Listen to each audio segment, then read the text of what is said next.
இன்று நாம் வாசிக்கப் போகும் அதிகாரம் ஏசாயா 34. ஜாதிகளே, கேட்கிறதற்கு கெட்டி வாருங்கள், ஜனங்களே கவனியுங்கள். பூமியும் அதன் நிறைவும் பூச்சக்கரமும் அதில் உற்பத்தியான யாவும் கேட்க கடவது. சகல ஜாதிகளின் மேலும் கர்த்தருடைய கடும் கோபமும் அவைகளுடைய சகல சேனைகளின் மேலும் அவருடைய உக்கிரமும் மூழுகிறது. அவர்களை சங்காரத்துக்கு நியமித்து கொலைக்கு ஒப்புக் கொடுக்கிறார். அவர்களிலே கொலை செய்யப்பட்டவர்கள் வெளியே எரியுண்டு கிடப்பார்கள். அவர்களுடைய பிரேதங்கள் நாற்றமெடுக்கும். அவர்களுடைய இரத்தத்தினாலே மலைகளும் கரைந்து போம். வானத்தின் சர்வ சேனையும் கரைந்து, வானங்கள் புஸ்தக சுருளை போல் சுருட்டப்பட்டு, அவைகளின் சர்வ சேனையும் திராட்சை செடியின் இலைகள் உதிர்கிறது போலவும் அத்திமரத்தின் காய்கள் உதிர்கிறது போலவும் உதிர்ந்து விழும். வானங்களில் என் பட்டயம் வெறிகொண்டது.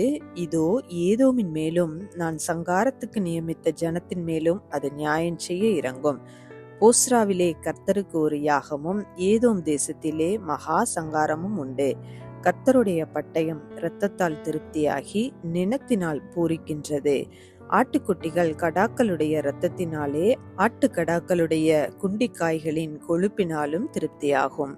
அவைகளோடே காண்டாமிருகங்களும் ரிஷபங்களோடே காளைகளும் வந்து மடியும். அவர்கள் தேசம் இரத்த வெறிகொண்டு அவர்கள் மண் நினத்தினால் கொழுத்து போம்.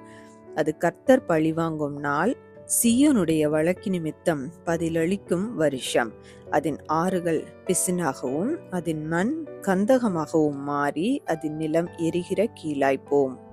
இரவும் பகலும் அது அவியாது, அதன் புகை என்றென்றைக்கும் எழும்பும். தலைமுறை தலைமுறையாக அது பாழாயிருக்கும். சதா காலமாக அதை ஒருவரும் கடந்து போவதில்லை. நாரையும் முள்ளும் பன்றியும் அதை சுதந்தரிக்கும். ஆந்தையும் காக்கையும் அதிலே குடியிருக்கும். அதன் மேல் வெட்ட வெளியின் நூலையும் வெறுமையின் தூக்கையும் பிடிப்பார். ராஜ்யபாரம் பண்ண அதன் மேன் மக்களை அழைத்தால் அங்கே அவர்களில் ஒருவரும் இரார்கள். அதன் பிரபுக்கள் அனைவரும் இல்லாமற் போவார்கள்.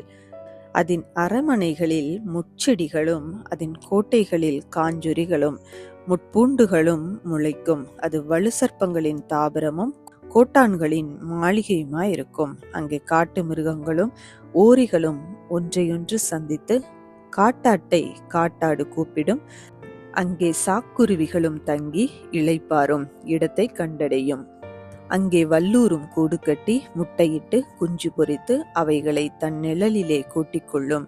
அங்கே கூலிகளும் ஜோடு ஜோடாக சேரும். கர்த்தருடைய புஸ்தகத்திலே தேடி வாசியுங்கள். இவைகளில் ஒன்றும் குறையாது, இவைகளில் ஒன்றும் ஜோடில்லாதிராது. அவர்களுடைய வாய் இதை சொல்லிற்று, அவருடைய ஆவி இவைகளை சேர்க்கும். அவரே அவைகளுக்கு சீட்டு போட்டார், அவருடைய கையே அதை அவர்களுக்கு அளவு நூலால் பகிர்ந்து கொடுத்தது. அவைகள் என்றைக்கும் அதை சுதந்திரித்து தலைமுறை தலைமுறையாக அதிலே சஞ்சரிக்கும். இந்த வீடியோ உங்களுக்கு பிடித்திருந்தால் லைக் பண்ணுங்க, உங்க ஃப்ரெண்ட்ஸுக்கு ஷேர் பண்ணுங்க.